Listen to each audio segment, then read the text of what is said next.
میں یہی کہہ رہا ہوں کہ عورت کو تربیت دے کر کامل بنانا یہ اخلاق رسول ہے۔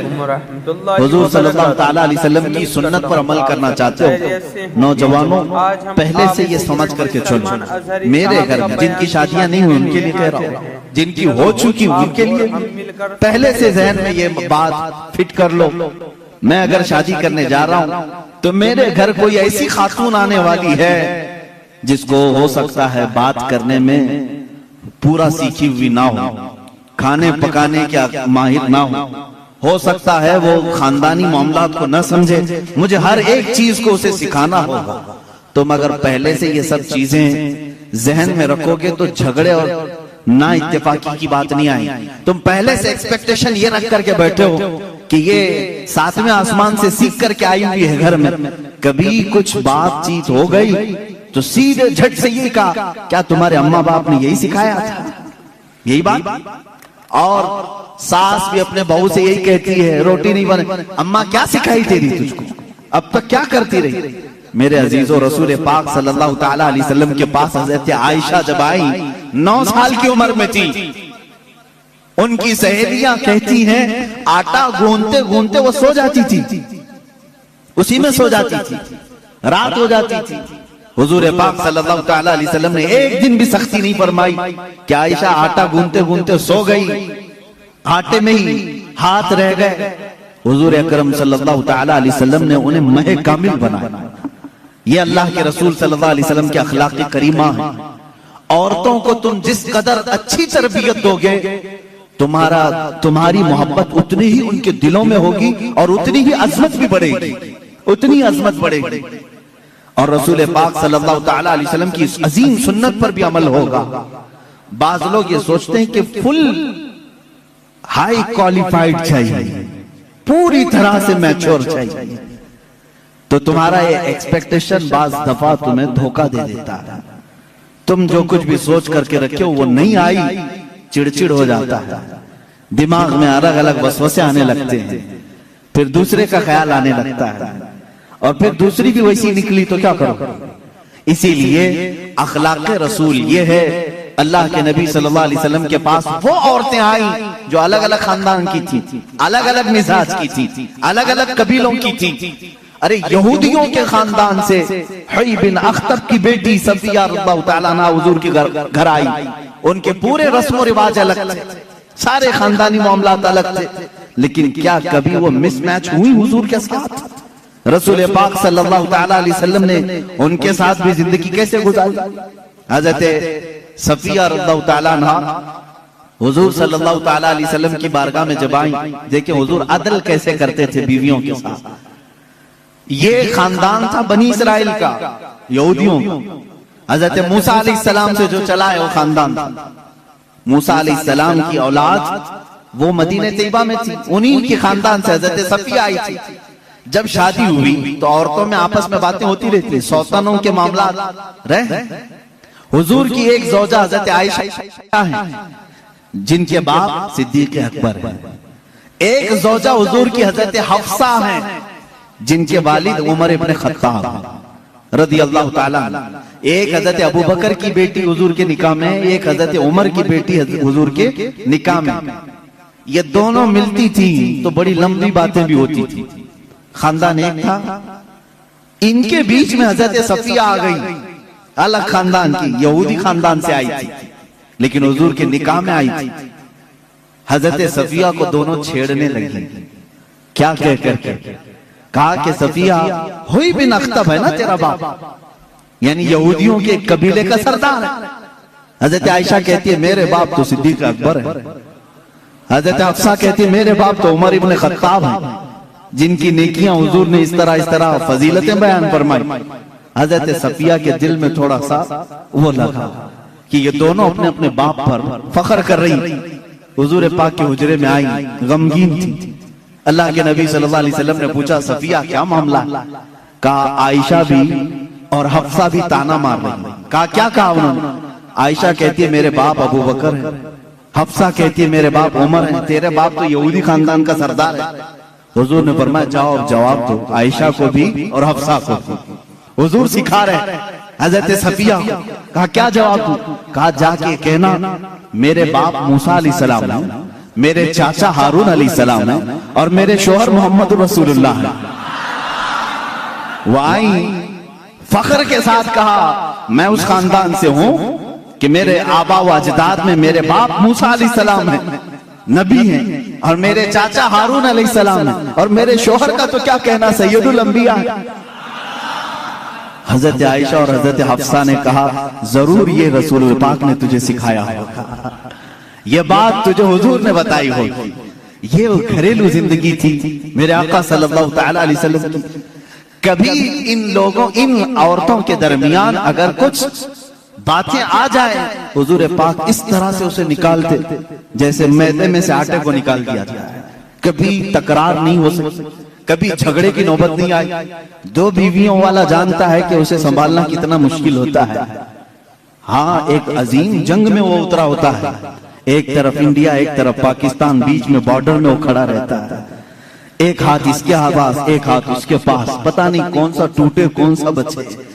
لیکن اللہ کے نبی صلی اللہ تعالی علیہ وسلم 11 ازواج مطہرات کے ساتھ رہے اور سب کو برابر انصاف کے ساتھ رکھا۔ کبھی کسی خاتون سے کوئی جھگڑا یہ کسی حدیث میں نہیں ملتا۔ ہاں ان کے درمیان جو باتیں ہوتی تھی وہ تفریح قلب کے طور پر ہوتی تھی، تفریح قلب کے طور پر، دل کو بہلانے کے طور پر۔ اب آئیں میں آپ کو بتاتا ہوں حضور کی زندگی پاک میں جو بیویوں کا کردار ہے، عورتیں بھی سن رہی ہوں گی، انہیں یہ معلوم ہونا چاہیے اپنے شوہر کی، یعنی ایک مرد کی دنیا میں سب سے بڑی سپورٹر اس کی بیوی ہونی چاہیے۔ ہر چیز، اس کے دکھ میں، اس کے سکھ میں، اس کی خوشی اور غم میں، سب میں عورت اس کی سپورٹر بن کر رہے۔ حضور اکرم صلی اللہ تعالی علیہ وسلم جب اعلان نبوت فرمائے حضرت خدیجہ ایمان لائی، اپنے مال سے مدد کیا، ساری چیزیں جانتے ہیں۔ جب حضور پاک نے حضرت خدیجہ سے نکاح کیا آپ کی عمر 25 سال تھی، ان کی 40 سال۔ سیدہ خدیجہ الکبریٰ رضی اللہ تعالیٰ عنہا کے ساتھ حضور صلی اللہ علیہ وسلم نے 25 سال گزارے، 25 سال گزارے۔ حضور کی عمر پاک 50 سال ہو چکی تھی، حضرت خدیجہ کی عمر 65 سال کی ہو چکی تھی، لیکن اس بیچ میں رسول کریم صلی اللہ علیہ وسلم نے کبھی کسی دوسری عورت سے نکاح نہیں فرمایا۔ ان 25 سالوں میں حضور صلی اللہ علیہ وسلم نے کسی دوسری عورت سے نکاح نہیں کیا، صرف حضرت خدیجہ الکبریٰ کے ساتھ۔ اس کی وجہ یہ تھی کہ یہ عورت عام عورتوں کی طرح نہیں تھی، حضور صلی اللہ تعالی علیہ وسلم کی ایسی سپورٹر کہ رہتی دنیا تک ان کے احسانات پوری امت نہیں چکا سکتی، پوری امت نہیں چکا سکتی۔ حضور پاک صلی اللہ تعالی علیہ وسلم جب مدینہ طیبہ تشریف لائے، حضرت عائشہ نکاح میں آئی تھی، یہ بھی حدیث ہے حضرت عائشہ کی، کہتے ہیں ہر بات پر حضور صلی اللہ علیہ وسلم خدیجہ کا ذکر کرتے تھے۔ حضرت عائشہ کہتی ہے کبھی مجھے غیرت آتی تھی اور میں کہتی تھی کہ صرف آپ کی ایک ہی بیوی ہے کیا حضرت خدیجہ؟ ہر بات میں آپ خدیجہ کا ہی ذکر کرتے ہیں۔ حضور صلی اللہ تعالی علیہ وسلم حضرت عائشہ سے کہتے ہیں عائشہ ہاں وہ اس بیوی کی طرح کوئی دنیا میں آ ہی نہیں سکتی، میں اس کا ذکر ہمیشہ خیر کے ساتھ کرتا رہا۔ حضرت عائشہ صدیقہ جب کبھی حضرت خدیجہ کے متعلق سوال کرتی، میرے آقا فرماتے جب پورے مکہ والوں نے مجھے جھٹلایا تھا تو خدیجہ نے اپنایا تھا، جب لوگ مجھ پر سوشل بائیکاٹ کر چکے تھے خدیجہ نے اپنا پورا مال مجھ پر قربان کیا تھا، جب لوگ ہمیں اپنے گھروں سے دور کر چکے تھے تو خدیجہ میرے ساتھ دن و رات رہا کرتی تھی۔ حضور صلی اللہ تعالی علیہ وسلم کے لیے یہ کیسی سپورٹر تھی جانتے ہیں؟ غار ہیرا 3000 فٹ اونچی پہاڑی آج بھی مکہ میں موجود ہے۔ میرے آقا صلی اللہ تعالی علیہ وسلم اپنی عبادتوں کے لیے غار ہیرا جاتے تھے اور وہاں کبھی کبھار 2 دن 3 دن تک آپ قیام فرماتے۔ حضور پاک صلی اللہ تعالی علیہ وسلم کے لیے حضرت خدیجہ اپنے گھر سے کھانا لے کر دن میں 2 مرتبہ کبھی 2 دن میں 3 مرتبہ اوپر چڑھ کر کے جایا کرتے۔ آج جو گئے ہیں عمرہ یا حج کے لیے جنہوں نے چڑھائی کی ہوگی انہیں معلوم، ایک بار چڑھ کے آنے کے بعد 8 دن سو جاتے ہیں لوگ، اتنی تکلیف ہوتی ہے، بہت اونچی پہاڑی ہے۔ اور ماں سیدہ خدیجہ الکبریٰ رضی اللہ تعالیٰ عنہا روزانہ اپنے رفیق حیات سرکار دو عالم صلی اللہ علیہ وسلم کے لیے اپنے گھر سے کھانا لے کر اتنی بلندی پر جاتی اور کبھی حضور صلی اللہ علیہ وسلم اتر رہے ہوتے غار حرا سے یا اپنے گھر کے باہر آ کر کھڑی ہو کر انتظار کرتے. لوگ گزرنے والے کہتے ہیں خدیجہ آ جائیں گے تیرے شوہر, ابھی اوپر سے اتر رہے ہیں, تو باہر کیوں کھڑی ہے, چھاؤں میں کھڑی ہو جا.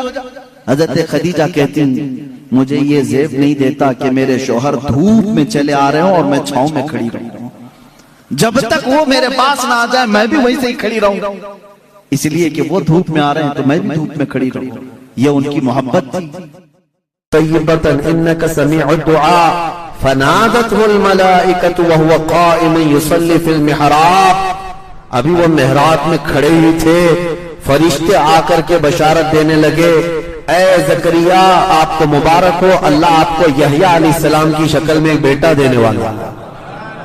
بیٹا بھی دے رہا ہے لیکن ساتھ میں نبی بنا کر دے رہا ہے.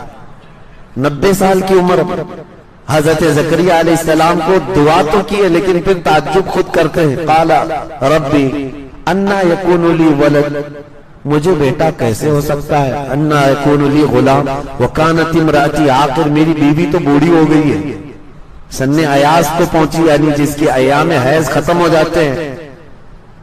سن ایاس جس کو کہتے ہیں عورتوں کی عمر اوپر ہو گئی. تو حضرت زکریا تعجب بھی کر رہے میری بیوی کو بیٹا کیسے ہو سکتا ہے. فرشتوں نے کہا قال کذالک اللہ یفعل ما یشاء, اور اب فرماتا ہے وہ اللہ ایسے ہی چاہتا ہے کہ تمہیں اسی حالت میں بیٹا ہو. میرے عزیزو اب یہاں پر ایک نقطہ عرض کرنا ہے. یہ جو لفظ ہے نا یہ بہت اہم ہے. ہنالک دعا زکریا ربہ. حضرت زکریا علیہ السلام نے محراب مریم میں کھڑے ہو کر کیوں دعا کی, جبکہ وہ خود نبی ہیں. اور حضرت مریم کون ہے, نبی نہیں ہے, اللہ کی ایک ولیہ ہے. بات یہ سوچنے کی ہے ایک نبی کی دعا ولی کی بیٹھک پر قبول ہو سکتی ہے, تو پھر ایک امتی کی دعا ایک ولی کے مقام پر کیوں نہیں قبول ہوتی. نسبتوں کا احترام قرآن نے ہمیں بتایا ہے. پوری بیت المقدس مسجد اقصی کہیں بھی دعا کرتے, لیکن قرآن میں ہے جہاں بی بی مریم بیٹھتی تھی وہیں حضرت زکریا علیہ السلام نے دعا کیا. پتہ یہ چلا کہ دعاؤں کی قبولیت کی کچھ جگہ بھی ہوتی ہیں جہاں جا کر کے دعا کریں تو فوراً اللہ قبول فرماتا ہے. اسی طرح فتاوی رضویہ شریف میں اعلیٰ حضرت نے وہ مقامات گنائے ہیں جہاں سب سے جلدی دعائیں قبول ہوتی ہیں. میں آپ کو ایک جگہ بتا دوں, اعلیٰ حضرت نے جو لکھا ہے, بہت سارے مقامات لکھے ہیں, ان میں ایک جگہ امام اہل سنت فرماتے ہیں سب سے تیز دعا قبول ہونے کا مقام اجمیر معلیٰ غریب نواز کا دربار. مجھے حیرت ہوتی ہے بریلی کے نام سے کچھ لوگ چڑھتے ہیں, اعلیٰ حضرت کے نام سے کچھ لوگوں کو تکلیف, جبکہ اعلیٰ حضرت نے خود یہ لکھا ہے فتاوی رضویہ شریف میں کہ دعاؤں کے قبول ہونے کی جو جگہ ہیں ان میں سے ایک جگہ اجمیر معلیٰ غریب نواز کا دربار ہے. میرے عزیزو یہ قرآن پاک سے ثابت ہے کہ جہاں اللہ کے اولیاء بیٹھتے ہیں وہاں دعائیں قبول ہوتی ہیں. بہرحال یہ آل عمران, پھر حضرت بی بی مریم وہیں پلی بڑی, جوان ہوئی, یہاں تک کہ ان کی جوانی تک کسی بھی مرد نے ان کو چھوا تک نہیں, ان کو چھوا بھی نہیں. حضرت بی بی مریم اور اس کے بعد پھر اللہ رب العزت کی مرضی تھی کہ جبرائیل امین علیہ السلام کو بھیجا اور انہوں نے آ کر ان پر ایک پھونک ماری. جب حضرت بی بی مریم جوان ہوئی تب کی بات, حضرت مریم حاملہ ہو گئے اور پھر حضرت عیسیٰ علیہ السلام کی ولادت ہوئی. انشاءاللہ سورہ مریم 16ویں پارے میں جب آئے گا تو حضرت عیسیٰ علیہ السلام کے متعلق تفصیلاً میں انشاءاللہ عرض کروں گا. آج عمران کون ہے, آل عمران کون ہے, وہ میں نے بتایا. عمران حضرت عیسیٰ علیہ السلام کے نانا ہیں اور آل عمران حضرت بی بی مریم اور حضرت عیسیٰ علیہ السلام کو آل عمران میں شمار کیا جاتا ہے. یہ آل عمران.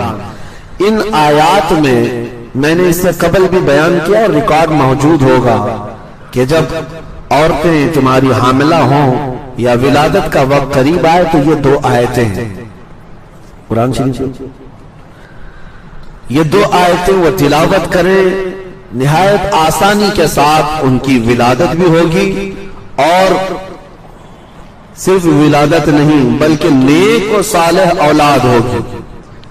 یہ آیتیں میں صرف اور صرف سورہ آل عمران کی آیت نمبر یہ اناؤنس کر دوں گا، کیونکہ بعد میں بہت سارے لوگ پوچھتے رہ جاتے ہیں۔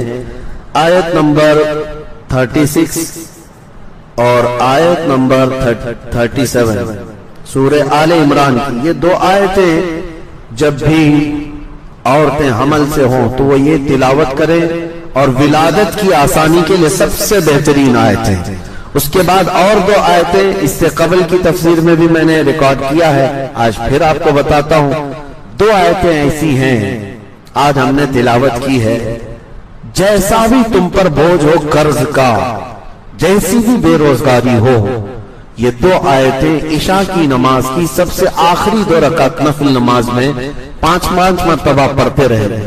یہ تجربے کی بات میں بتا رہا ہوں، بہت تیز اثر کرتی ہیں، اور اللہ تعالیٰ اس بندے کو بے نیاز فرماتا ہے۔ ہر طرح کے بوجھ سے اللہ تعالیٰ اسے بے نیاز فرماتا ہے۔ وہ آیتیں ہیں تولج اللیل فی النہار وتولج النہار فی اللیل، نہیں بلکہ اس سے پہلے قل اللہم مالک الملک تؤتی الملک من تشاء وتنزع الملک ممن تشاء وتعز من تشاء وتذل من تشاء بیدک الخیر انک علی کل شیء قدیر۔ اس کے بعد والی آیت، یہ دونوں آیتیں یاد کر لیں۔ اور پھر فرمایا گیا کہ اگر کوئی محکوم ہے، مزدور ہے، ان آیتوں کی تلاوت کرے، اللہ کبھی بھی اس پر کسی کو غلبہ نہیں دے گا، کوئی اس کے اوپر حکومت نہ کر سکے گا۔ اللہ رب العزت کی قدرت غالب ہے، اور جو بندہ اس کی تلاوت کرتا ہے وہ ہمیشہ سرخرو رہے گا، سر بلند رہے گا، اور محکومیت سے محفوظ رہے گا۔ اور ہمیشہ یہ تمنا بھی کرنا چاہیے، میرے آقا صلی اللہ علیہ وسلم دعا بھی کرتے تھے، نعوذ بک من غلبۃ الدین وقہر الرجال، اے اللہ میں تیری پناہ مانگتا ہوں قرض کے بوجھ سے اور لوگوں کی حکومت سے، لوگوں کی محکومی سے۔ مجھے میرے والد گرامی نے یہ دعائیں تلقین بھی کی تھی، اور وہ فرماتے کہ میں نے کعبے کا غلاف پکڑ کر کے دعا کیا تھا کہ اے اللہ زندگی بھر مجھے کبھی کسی کی غلامی میں مت رکھ، اور کبھی بھی لوگوں کی محکومی میں نہ رکھ۔ اسی لیے یہ وراثت میں مجھے بھی ملا ہے۔ میرے والد بھی بڑے عالم دین تھے، اور زیادہ دن تک وہ بھی امامت نہیں کر سکے، 4-5 مسجدوں میں امامت کیے چند مہینوں میں، اور اس کے بعد بہت سارے آپ کو پتا ہے عقل سلیم رکھنے والے لوگ حاکم بنتے ہیں امام کے اوپر، اور یہی محکومیت ہمیں پسند نہیں ہے۔ عالم ہے تو اللہ تبارک و تعالیٰ نے مسلح عطا کیا ہے، ہم کبھی یہ نہیں چاہتے کہ آپ کے اوپر حکومت کریں، لیکن ہم یہ بھی نہیں چاہتے کہ کوئی جاہل جو ہے عالم کو ہانکتا رہے، کوئی جاہل عالم کو ہانکتا رہے۔ یہ میں آپ کو بتاؤں، ایک بہت بڑے بزرگ علامہ تقی الدین رحمۃ اللہ تعالی علیہ، ہمارے علاقے کے بہت بڑے پائے کے بزرگ ہیں، ولی، وہ ایک دارالعلوم کے صدر مدرس بھی تھے، پڑھاتے تھے۔ مدرس میں اور ایک مدرس تھے اور ایک عالم تھے، دونوں میں تکرار ہو گئی، بحث ہو گئی، حضرت تقی الدین رحمۃ اللہ علیہ اور ان کے، اب آپ کہیں گے کلی، ان کے ساتھ پڑھانے والے ایک اور عالم دین تھے، دونوں میں کچھ معاملات اندن ہو گئے، تو یہ بات چلنے لگی، تو اب فیصلہ کرنے کے لیے کمیٹی والے آئے، 2 مولانا لوگوں کا فیصلہ کرنے کے لیے کمیٹی والے آئے۔ تو جب حضرت تقی الدین رحمۃ اللہ علیہ کو یہ بتایا گیا کہ آپ کا یہ معاملہ صلح کرا دیا جائے گا، یا جس کو کہتے ہیں سیٹ آؤٹ کر دیا جائے گا، تو انہوں نے پوچھا کون آ رہے ہیں؟ کہا کہ صدر صاحب ہیں اور سیکریٹری صاحب ہیں، یہ آ رہے ہیں۔ اسی دن انہوں نے لیٹر اٹھایا اور استعفیٰ لکھ کر کے دیا، کہا جہاں گنگا الٹی بہ رہی ہے، علماء جاہلوں کا فیصلہ کرنے کی بجائے جاہل اگر علماء کا فیصلہ کرنے لگے تو اس جگہ رہنا ہی مناسب نہیں، اس کے بعد سے پھر وہ کبھی اس جگہ پر نہیں رہے۔ اور میرے آقا صلی اللہ علیہ وسلم نے فرمایا اذا وسد الامر الى غیر اہلی فانتظر الساعہ، جب دین کے معاملات جاہلوں کے ہاتھ میں جائیں تو انتظار کرو، قیامت بہت قریب آ چکی، بہت قریب آ چکی۔ اسی لیے میرے عزیزوں، ایک مشہور بات ہمارے سامنے آئی تھی، مسجد کی امامت کے لیے امام آتے رہتے، ممبئی میں تو بہت چلتا ہے، ٹیسٹ دینے کے لیے آتے ہیں، پہلے جمعہ پڑھائیں گے، پھر مغرب عشاء پڑھائیں گے، دیکھیں گے ان کی قرات کیسی ہے, تقریر کیسی ہے, اور ٹیسٹ کون لے رہا ہوتا ہے؟ جاہل لوگ دیتے ہیں. ایک امام صاحب مسجد کی امامت کے لیے آئے, اپلائی کیے, جمعہ پڑھایا انہوں نے, اس کے بعد بیٹھے کمیٹی والے لوگ ٹیسٹ لینے کے لیے کہ حضرت ہم تھوڑا بہت آپ سے پوچھیں گے, اس کے بعد امامت پہ رکھیں گے. کہا ٹھیک ہے پوچھیں. تو صدر صاحب نے پوچھا قیامت کی نشانیاں کیا ہیں مولانا آپ بتائیے. انہوں نے کہا سب سے بڑی نشانی تو آپ ہی ہیں. قیامت کی پہلی نشانی یہ ہے کہ جاہل جو ہے علماء کا ٹیسٹ لینے لگ جائے. اس کے بعد وہ وہاں سے نکل گئے. بہرحال بات طویل نہ ہو جائے, یہ دعائیں یاد رکھیں. اللہ تبارک و تعالی ہمیشہ محکومی سے محفوظ رکھے, رزق ایسا دے کہ اللہ تعالیٰ بے نیاز کر کے رزق عطا کرے, لوگوں کی محتاجی سے ہمیشہ محفوظ رکھے. اس کی دعا بھی کرتے رہو اور کوشش بھی کرتے رہو. اور پھر میں نے دوسری چیز کیا بتائی آپ کو, یہ سورہ عمران, آل عمران میں عمران کون ہے اور آل عمران کون ہے یہ بتایا. سیکنڈ نمبر پر میں نے کہا آیت مباہلہ. ایک آیت اس میں ہے عیسائیوں کا اور حضور پاک صلی اللہ تعالی علیہ وسلم کا.